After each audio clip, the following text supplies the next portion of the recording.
trono acima está, teu nome imortal. Aleluia. Você pode aplaudir ao Senhor nesse momento. Você pode se assentar.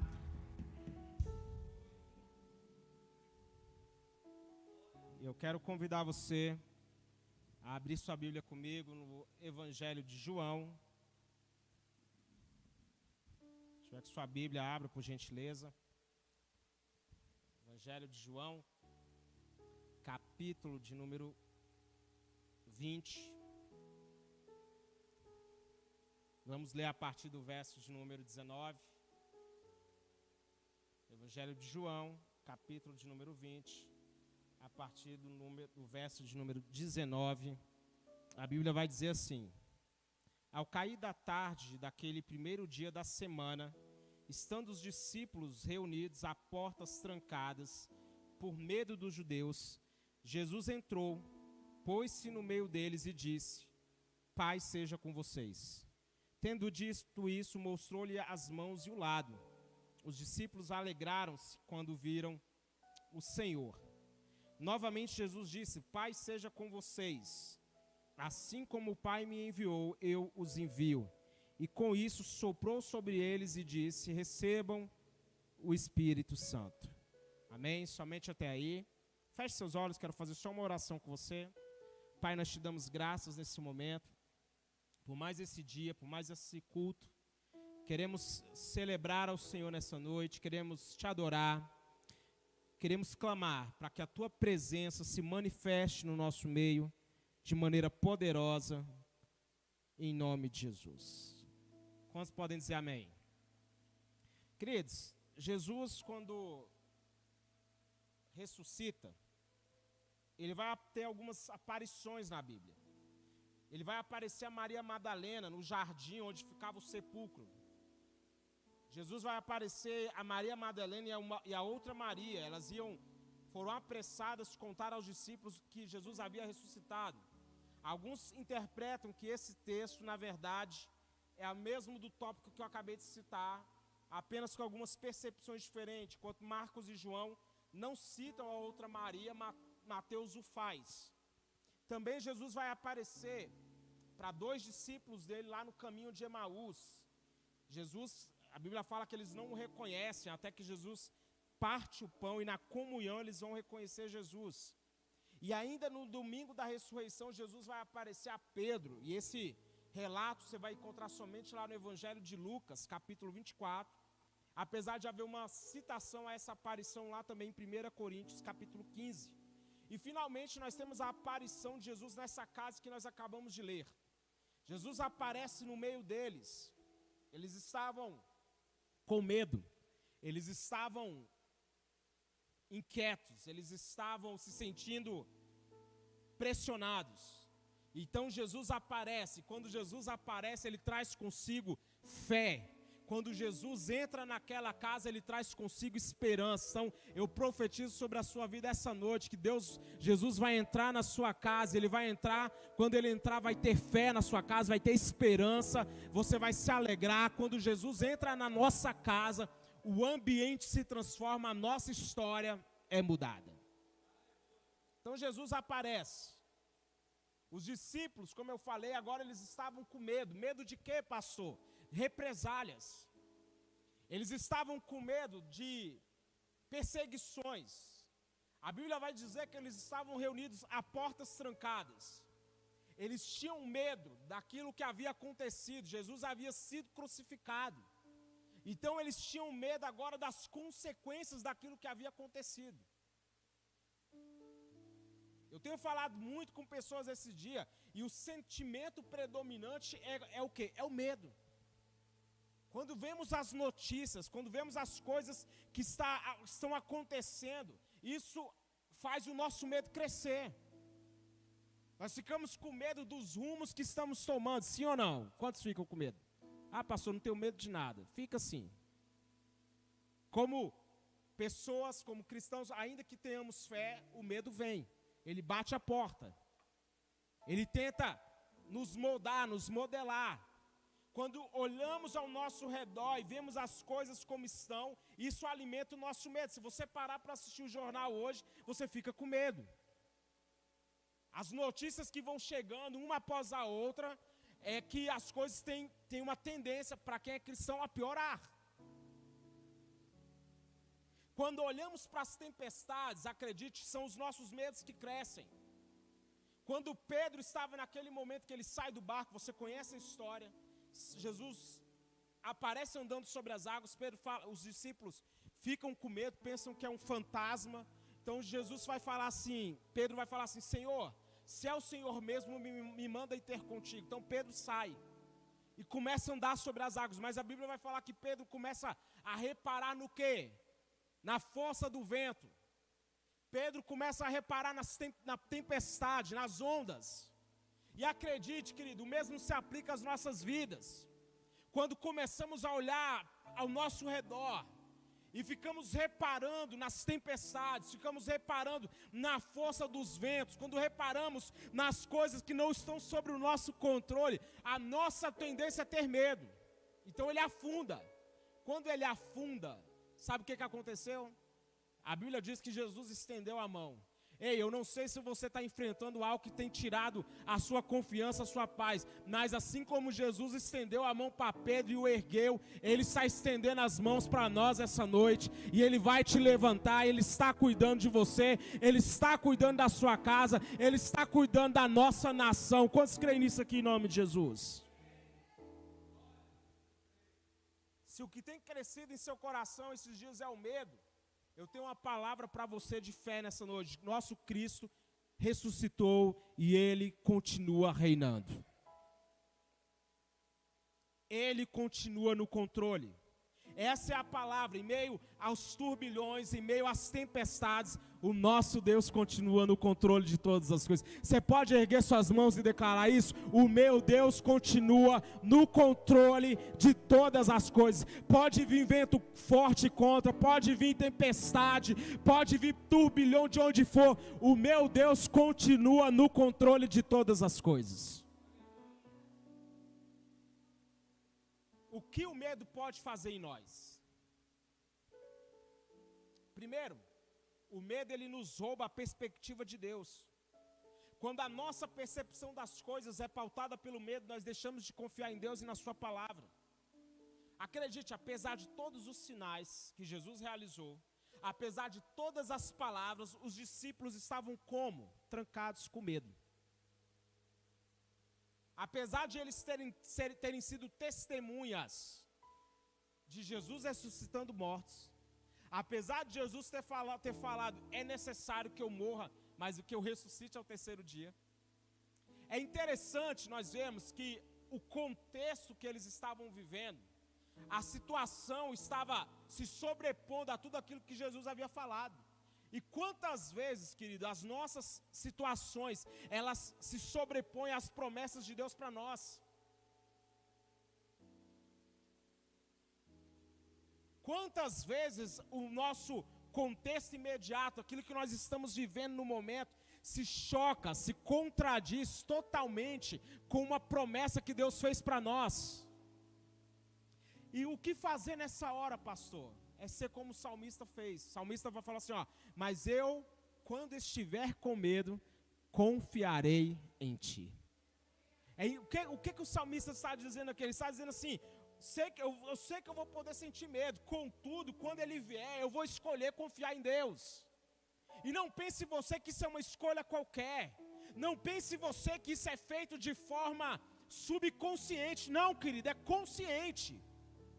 Problemas vão vir, situações difíceis vão aparecer, mas eu vou dizer, eu vou escolher confiar em Deus apesar de tudo isso. Eu vou escolher confiar na palavra dele apesar de tudo isso. Apesar das coisas serem difíceis, apesar das coisas serem mais fortes, maiores do que eu todavia vou confiar no Senhor, porque ainda que a figueira não floresça, ainda que não haja gado no curral, ainda que as ovelhas tenham sido arrebatadas do aprisco, eu me alegrarei no Senhor e exultarei no Deus da minha salvação. Ei, escolha confiar em Deus e nas suas promessas. Escolha confiar. não é, vou repetir, não é algo que você faz de forma sem consciência.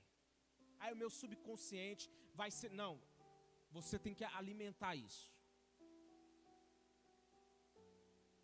Escolher confiar.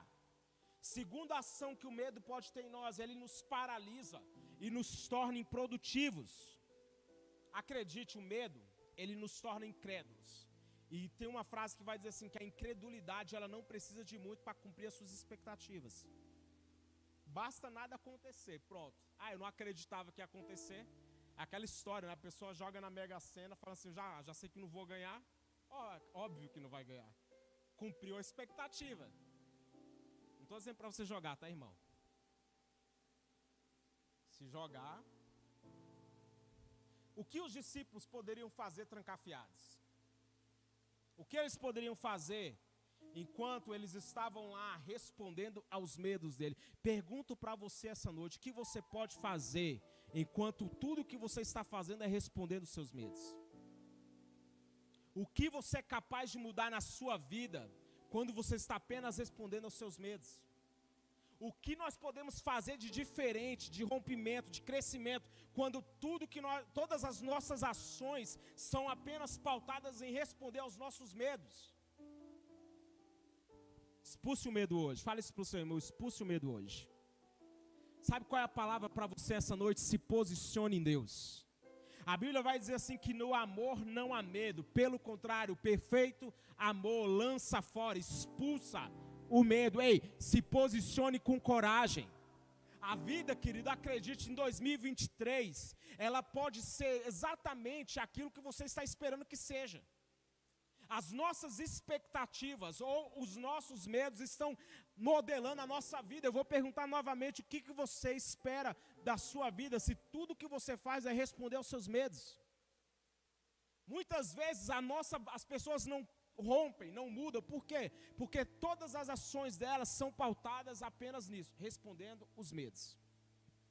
Então Jesus aparece no meio deles, no meio dos discípulos. E aqui ele vai fazer algo extraordinário. A primeira coisa que ele faz é ministrar sobre os discípulos a paz dele. A paz que excede todo entendimento. Por 2 vezes Jesus ministrou sobre eles isso, a paz. E é tão interessante isso, porque Jesus, no tempo de ministério dele, ele ensinou os discípulos a fazerem isso quando entrassem numa casa. Jesus falou assim, Jesus enviou os discípulos, você vai ler isso lá em Lucas, se não me engano, capítulo 9 e 10. Ele envia os discípulos e ele dá a eles uma orientação. Quando entrarem numa casa, digam assim, paz a essa casa, paz sobre esta casa. Se ali houver um homem de paz, a paz de vocês repousará sobre ele, e se não houver, voltará para vocês. Mas o que é que Jesus ensinou os discípulos a fazer? Libera a paz. Não é um cumprimento, paz do Senhor, não é uma coisa religiosa, não. Essa é uma palavra que você está liberando sobre o ambiente. É profética. Paz é algo que Jesus ensinou os discípulos a ministrar. A marca de qualquer lar, qual que é? Paz. E se isso falta, acredite, qualquer família está sobre o fio da navalha. Uma casa onde não tem paz, essa família está no ponto de se dissolver. A Bíblia fala assim, como andarão 2 juntos se não houver acordo? Pergunta aos casados, sua casa é um lugar de paz? Você, marido, sua casa é um lugar de paz? Ou quando você entra, o inferno chegou na casa? Fala assim, misericórdia. Pergunto para você, esposa, na sua casa tem paz? Ou quando você começa a arrumar a casa, o lugar vira a bala? Viu? Tem mulher que quando vai arrumar a casa fica irritada. Não é você, tá, minha esposa linda? Aqueles homens, eles estavam reunidos. E o sentimento coletivo deles era o quê? De medo. Entenda novamente o contexto que eles estavam vivendo. Jesus havia sido crucificado. Os líderes religiosos o mataram. Mataram Jesus por qual motivo? Inveja. Então eles estavam prontos para dissolver, disseminar qualquer raiz daquele ensinamento que Jesus carregava. Então os discípulos estavam, como eu disse, assustados. Pedro, que nós podemos inferir que ele ocupava, de certa forma, uma posição de liderança no meio dos discípulos. Ele tinha esse papel, ele se destacava, sim ou não? Quantos concordam comigo aqui? Alguns concordam? Não está na Bíblia que Pedro era o líder, mas ele tinha um destaque, sim ou não? Amém. Pedro, que era até então essa figura, é o homem que tinha negado Jesus 3 vezes e que agora estava desolado. Ele tinha negado, o galo cantou, Jesus olhou para ele. A Bíblia vai falar que ele vai sair, vai chorar amargamente. Lá no livro de João ele fala que vai voltar a pescar. Então Pedro estava totalmente desestruturado. Então os discípulos estavam como naquele momento? Desolados. E Jesus aparece no meio deles. A primeira coisa que ele ministra sobre eles é o quê? Paz. Fala comigo forte, paz. Ei, eu quero dizer que em meio a qualquer desafio que você está vivendo, eu ministro sobre a sua vida a paz que excede todo entendimento. A paz vai estar sobre a sua casa. A paz vai estar no seu ambiente de trabalho. A paz vai estar com você onde quer que você esteja. Não vai ser um turbilhão, tempestade que vai marcar a sua casa. Vai ser a paz que excede todo entendimento. Jesus falou assim, olha, deixo-lhes a paz. A minha paz eu lhes dou. Não a dou como o mundo dá. Não se perturbem os seus corações e nem tenham medo. Tudo aquilo que perturbe o seu coração, querido, entrega ao Senhor. Tudo aquilo que tem deixado você com medo, tem gerado insegurança, entregue ao Senhor. A marca de Jesus, quando eles recebem essa palavra, Jesus ministra sobre eles essa paz. A Bíblia vai falar assim, que eles se alegraram, eles viram, Jesus mostrou as mãos, mostrou o lado, eles se alegraram quando viram o Senhor. A marca de um lugar em que Cristo está também é essa, é a alegria. E tem muitas pessoas que confundem espiritualidade com ser ranzinza. Não tem nada a ver uma coisa com a outra. Você pode sorrir, irmão, quando você entra na igreja, você pode dar uma gargalhada. Você pode ser feliz. Celebração e júbilo fazem parte do nosso culto. Amém ou não amém? Vou repetir. Celebração e júbilo fazem parte do nosso culto. Então celebra o Senhor por um momento aí. Dá um brado de louvor a Ele. Dá um grito aí. Ei, você pode celebrar o Senhor nesse momento? Você pode jubilar na presença dEle nesse momento? Jesus vai dizer assim, olha, assim acontece com vocês. Agora é hora de tristeza para vocês, porque acredite, vai ter momentos que nós vamos estar entristecidos. Mas ele fala assim, olha, mas outra vez vocês me verão, e vocês se alegrarão, e ninguém lhes tirará essa alegria. Porque existe uma alegria na vida de um cristão que o mundo não rouba. Que ela não é comparada a uma alegria, a um divertimento fútil. Não se trata de você ser um bobalhão, rir de qualquer coisa, não é isso. Mas é entender que você é alguém alegre. É ser alegre, simplesmente isso. Vou repetir, ser espiritual não é ser ranzinza. Não é ser alguém mal-humorado, chato. Quantos conhecem um crente chato? Não levanta a mão. A alegria, como eu falei, não se trata de um divertimento fútil. Mas ser alguém que, como Paulo, encontrou contentamento em tudo. Olha o que Paulo vai falar. Eu descobri o segredo de viver contente. Não estou dizendo isso porque eu esteja necessitado. Aprendi. Olha o que ele vai dizer. Aprendi a adaptar-me a qualquer circunstância. Essa versão é interessante. Ele fala assim, olha, eu aprendi a me adaptar a qualquer circunstância. Ele está falando assim, ó, eu sei o que é passar necessidade. Quantos já passaram necessidade? Quantos já tiveram fartura? Isso aqui é, querido, isso aqui é tão... Tem cristão que não sabe ter fartura. Ele vai comer num lugar bom e se sente mal. Tem gente que sente, né? A gente não. Na verdade, a gente está até aberto a convite. O presbitério aqui da igreja pode nos convidar que a gente vai. Churrasco, quiser levar a gente no Coco Bambu, no Nau, qualquer lugar, comer lagosta, aqui nós vamos e celebramos com alegria. Paulo está dizendo, eu sei o que é passar necessidade, sei o que é ter fartura, aprendi o segredo de viver contente em toda e em qualquer circunstância, seja bem alimentado, seja conforme, tendo muito ou passando necessidade. Ele conclui dizendo, tudo posso naquele que me fortalece. Eu posso passar por qualquer fase da vida naquele que me fortalece. Eu posso passar os baixos, os momentos de fartura, os momentos de dificuldade. É se fortalecer no Senhor, é se alegrar no Senhor, é ser alguém que entende que Deus está no controle de todas as coisas, e que a vida aqui na terra vão ter sim tempestades, dificuldades, mas também vão ter momentos de fartura, de abundância. O nosso Deus está no controle de todas as coisas. A sua fé tem que ser pautada sobre isso. Seu 2023 será pautado nisso. Tudo posso naquele que me fortalece.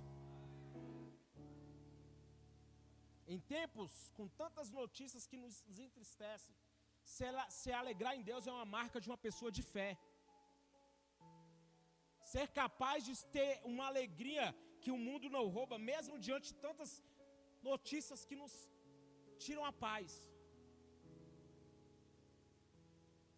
Jesus fala assim: assim como o Pai me enviou, eu os envio.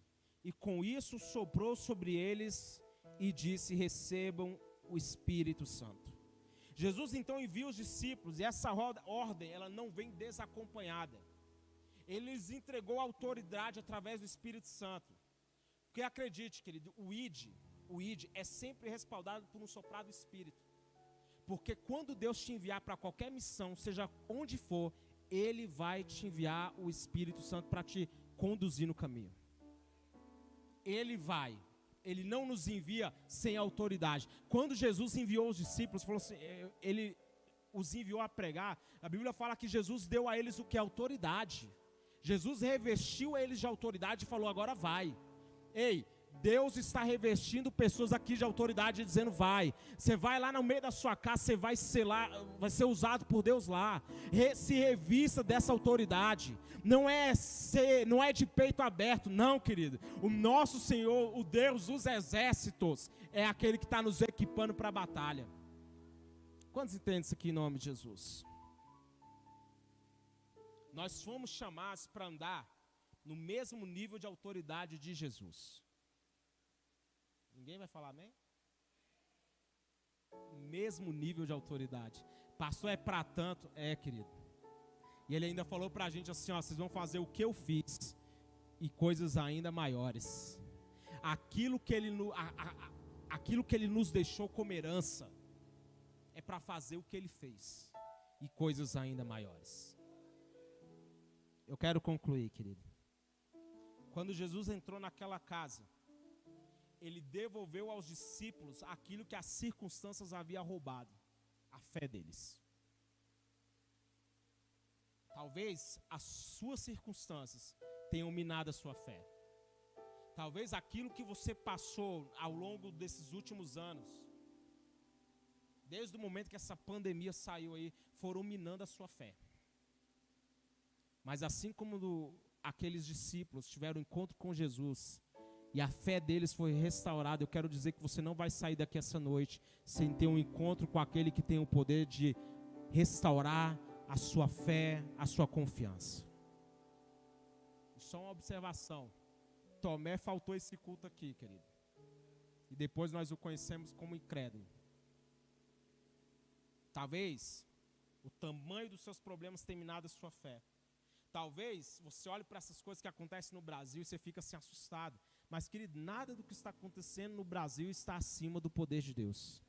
Nada que está acontecendo na sua vida, seja doença, seja divórcio, seja problemas financeiros, nada é maior do que o nosso Deus. Nada maior do que o Deus cuja presença você está. Nada é maior do que as promessas que estão na palavra dele. Não tem contexto maior do que o nosso Deus. Não tem plano do diabo maior do que o nosso Deus. Não tem ação de demônio maior do que o nosso Deus. Por quê? Porque ao nome dele tudo se dobra. Todo joelho se dobrará no céu, na terra, embaixo da terra, e toda língua confessará: Ele é Senhor. Se coloque de pé comigo, por gentileza. Olhar para os absurdos do mundo e não ver Deus é uma perspectiva. Olhar para os absurdos do mundo e ter convicção que Deus fará que tudo isso coopere para o bem daqueles que o amam é ter fé. Olhar para as coisas e dizer assim, está tudo ficando pior. Olhar para tudo isso e dizer assim, Deus vai usar tudo isso para o nosso bem. José foi vendido pelos irmãos, foi jogado num poço, depois foi vendido pelos irmãos, foi parar na casa de Potifar. Na casa de Potifar foi acusado de estupro, de assédio. Depois foi parar na prisão. E quando ele vai encontrar com os irmãos dele, ele olha para os irmãos dele e fala assim, chegou a hora da minha vingança. A vingança é um prato que se come frio. Quem já leu esse versículo na Bíblia? Está só no chapolinho. A vingança nunca é plena, mata a alma e a envenena. Essa é do Chaves, tá, gente? Não da Bíblia. Quando José encontra os irmãos, a palavra dele foi assim, olha, o mal que vocês intentaram contra mim, Deus transformou em bem.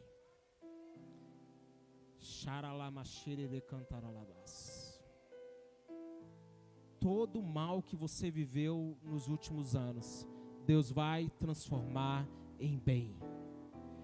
Tudo aquilo de ruim que já aconteceu na sua vida, Deus vai pegar e vai transformar em bem.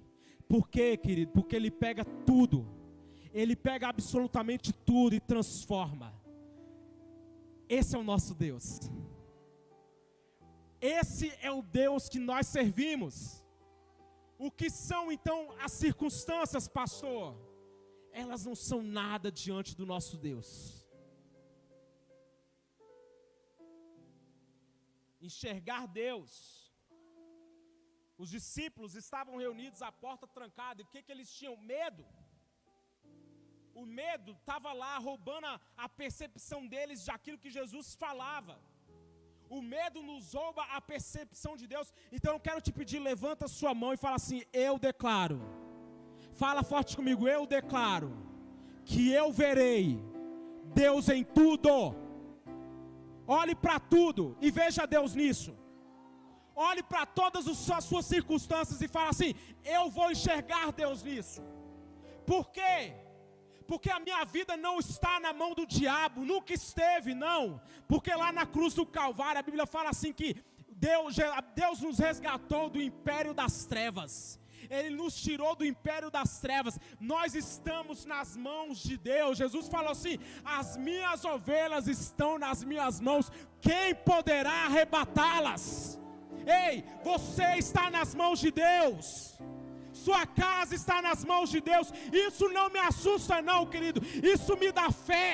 Minha vida está nas mãos de Deus. Minha casa está nas mãos de Deus. Quem cuida de mim é Deus. Quem cuida das minhas finanças é Deus. Quem cuida da minha saúde é Deus. Quem vai cuidar de você é Deus.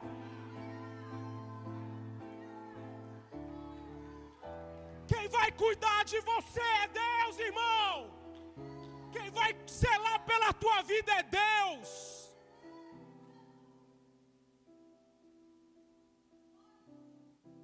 Eu quero fazer 2 orações com você hoje.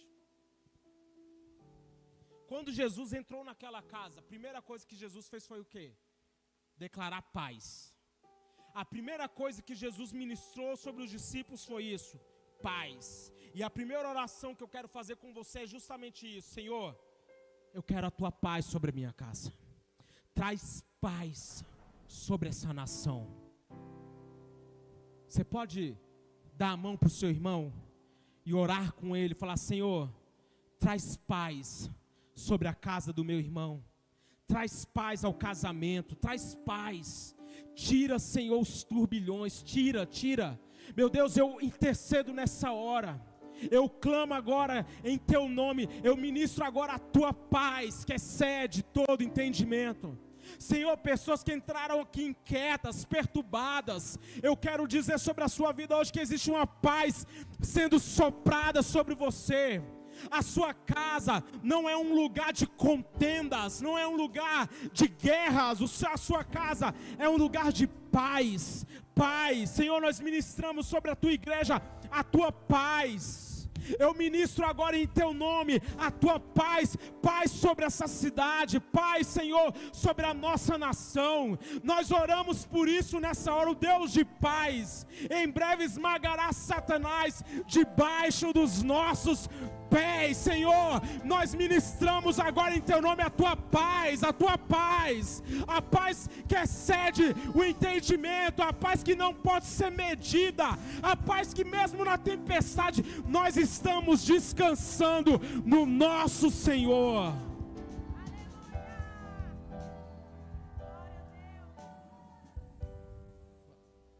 Depois que Jesus ministra sobre os discípulos a paz, a Bíblia vai falar assim, que o fruto dessa bênção é uma alegria que o mundo não conhece. Eles se alegraram.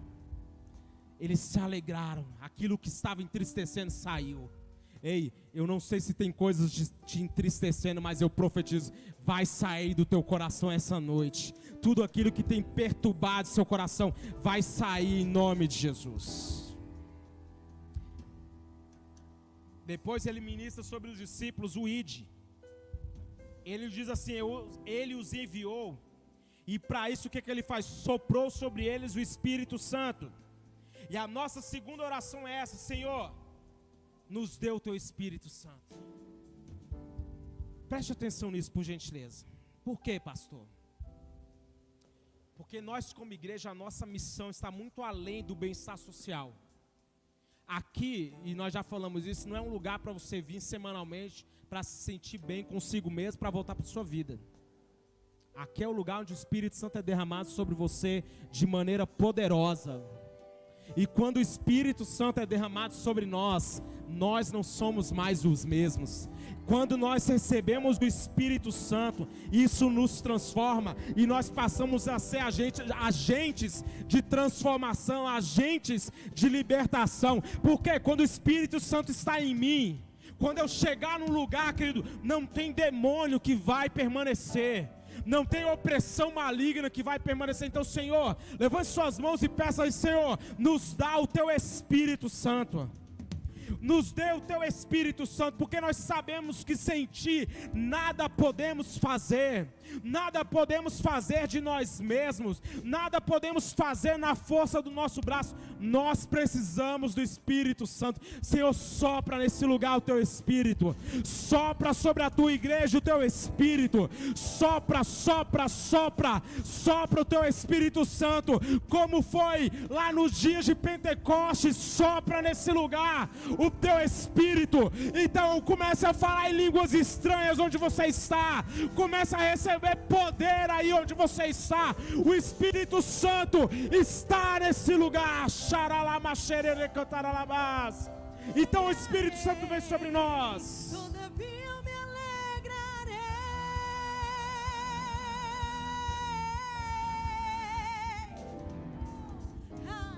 ainda que a figueira não floresça e não haja fruto na vide, e o produto da oliveira minta. Todavia eu me alegrarei, todavia eu me alegrarei,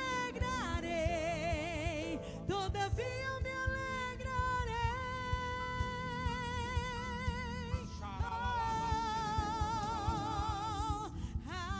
Ainda que a figueira não floresça e não haja fruto na vide, e o produto da oliveira me dá.